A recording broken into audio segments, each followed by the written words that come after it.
Hi friend, welcome to game of winning. आज के Raw के एपिसोड की शुरुआत लिव मॉर्गन और डोमिनिक मिस्टीरियो करते हैं।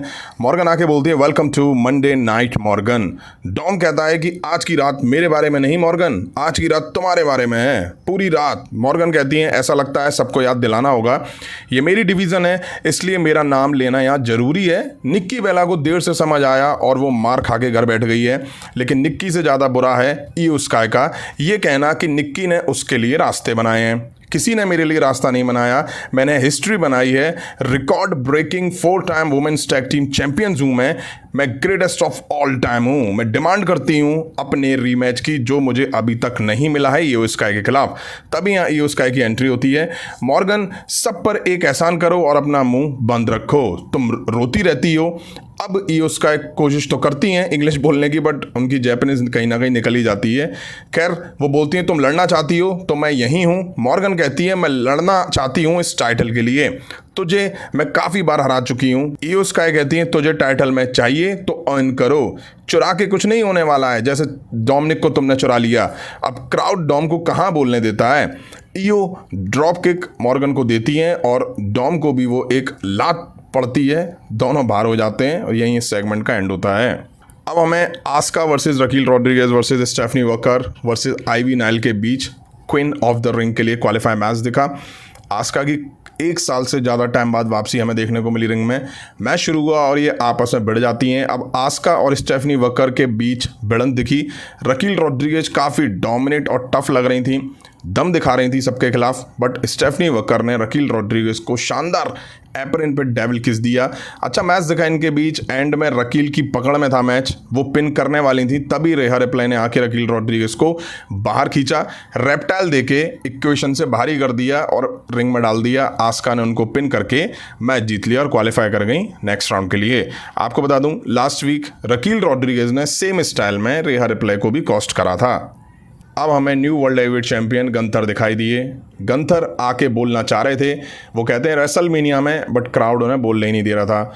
गंथर फाइनली कहते हैं जे ऊसो ने रेसलमेनिया जीता, ठीक है उसकी जीत अच्छी थी, एक रात ही जे ऊसो बेहतर था, मैंने दिखाया मुझे कोई नहीं छू सकता, मुझे रूमर्स पे कोई बिलीव नहीं है। सच्चाई ये है कि सेथ रॉलिंस का मनी इन द बैंक है, उसको जो चाहिए वो मेरे पास है। कुछ वीक पहले तूने कहा था जब तू जीतेगा तो मैं टारगेट बनूंगा, मैं टारगेट हूँ ना, मैं यहीं हूँ, आ जा बेटा।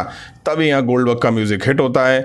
गोल्डबर्ग कहते हैं कंफ्यूज मत हो गंथर, सब सही है, आज की रात तेरी रात है, आज की रात मैं जश्न मनाने आया हूँ, एक वर्ल्ड हेवीवेट चैंपियन का जश्न मनाने आया हूँ, कॉन्ग्रेचुलेशन गंथर।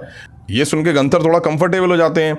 गोल्डबर्ग कहते हैं फ़क्र है मुझे तुझ पे, इस बात से पहले मैं जाऊं मैं कुछ कहना चाहता हूं। कुछ महीने पहले तूने जॉर्जिया अटलांटा में मेरी फैमिली के साथ कुछ शुरू करा था, उसे मैं ख़त्म करूंगा। सैटरडे नाइट मेन इवेंट 12 जुलाई को तू मेरा है, यू आर नेक्स्ट। गंथर की हवाएं उड़ जाती हैं। अब हमें एजे स्टाइल वर्सेस कबाब में अड्डी जेडी के बीच मैच दिखा। रिंग साइड डॉम भी मौजूद था। अच्छी शुरुआत हुई इन दोनों के बीच मैच की। जेडी ने भी दम दिखाया, बट एजे स्टाइल एक्सपीरियंस है, उनके सामने कहाँ टिकने वाला है जेडी। लास्ट में एजे स्टाइल ने जेडी को स्टाइल क्लैश देके मैच जीत लिया। मैच के बाद डॉम ने आके एजे स्टाइल पर अटैक की कोशिश करी, बट एजे स्टाइल ने दिया घुमा के और बेलर ने आके डॉम को रिंग के बाहर खींच के बचा लिया। अब टाइटल उठा के एजे स्टाइल अपने इरादे जता देते हैं, डॉम का टाइटल भी वो ले जाते हैं अपने साथ।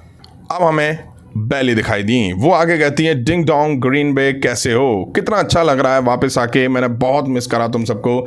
मैं किसी चीज़ को एडवांटेज के तौर पे नहीं लेती, मैं जब आती हूँ परफॉर्म करने 100% देती हूँ। 2 महीने पहले मैंने एक बड़ा मौका खोया, मैंने वो मुझसे चुराया गया, एक ऐसा मौका जहाँ पे मैं WWE women's tag team championship के लिए जा सकती थी।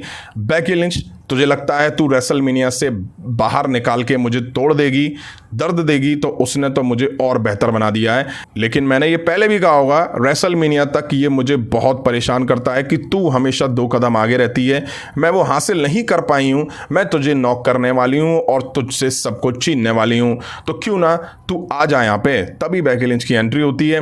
वो आगे बोलती है हमें लगा मैंने तुझे हमेशा परेशान करा, हम दोनों एक जैसे हैं, तुम हमेशा सेकंड रेन बनना चाहती हो, तुम्हें वही अच्छा लगता है, मैं हमेशा अकेले रही हूँ। बेले कहती हैं लेगेसी की बात कर रही है, मैंने खुद बनाई है अपनी लेगेसी। बेकी लिंच कहती है मैंने तुझे रेसलमेनिया से पहले अटैक करा था, किसी को फ़र्क नहीं पड़ता उससे, तुझे मैच चाहिए ना, ग्रीन बे में नहीं होगा और ये टाइटल के लिए भी नहीं होगा। नेक्स्ट वीक मिलते हैं। तभी बेकी लिंच अटैक की कोशिश करती हैं, बट बेले पलटवार करती हैं। बेकी लिंच चुपचाप निकल के चली जाती हैं। अब हमें Liv Morgan versus Kairi Sen के बीच में एक मैच दिखा। मैच की शुरुआत हुई थी तो ऐसा लगा जैसे मॉर्गन के साथ कुछ प्रॉब्लम हो गई है। लैंडिंग शायद मॉर्गन की कुछ ठीक से नहीं हुई, जिसके बाद मॉर्गन का ऑफिशियल आके चेक वगैरह करते हुए दिखाई दिए। फिर अनाउंस करा जाता है कि मॉर्गन कॉम्पीट नहीं कर पाएंगी और विनर कायरी सेन को अनाउंस कर दिया जाता है। अब टाइम था मेन इवेंट का, जहां हमें Jey Uso versus Rusev versus Sheamus versus Bronson Reed के बीच किंग ऑफ द रिंग के लिए क्वालिफाई मैच दिखा।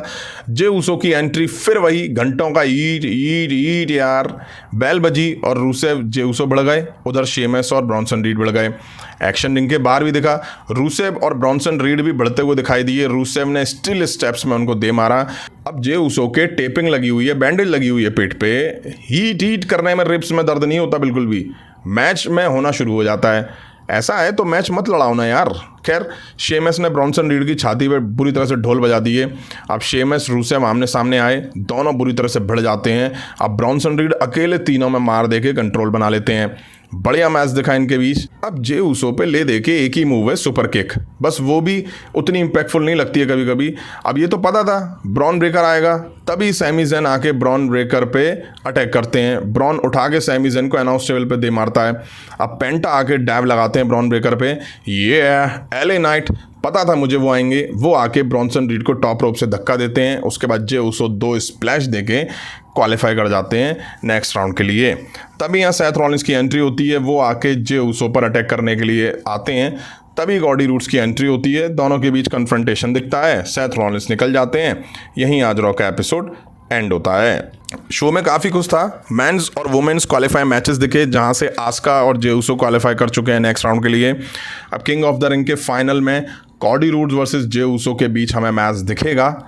वहीं पहले ब्रॉन ब्रेकर को एले नाइट ने कॉस्ट करा, एले नाइट को ब्रॉन्सन रीड और ब्रॉन ब्रेकर ने कॉस्ट करा, और आज एले नाइट ने आके उनका ब्रॉन्सन रीड को कॉस्ट करना बनता था, और वही हुआ। पेंटा सैमी ज़ेन को भी सेथ रॉलिंस के फैक्शन ने टारगेट करा था कुछ वीक पहले, तो उन्होंने भी आके अपना बदला लेने की कोशिश करी। मॉर्गन का शायद शोल्डर डिसलोकेट हो गया है, ऐसा बताया जा रहा है। आई होप वो ठीक हो। गंथर और गोल्डबर्ग के बीच मैच ऑफिशियल हो चुका है। पहले लगा था कि सऊदी अरेबिया में होगा, बट नहीं, अटलांटा में होगा, जो कि गोल्डबर्ग का होम ग्राउंड है। ये उनका लास्ट मैच होने वाला है, इसलिए उनके होम क्राउड के सामने ये मैच करवाया जाएगा।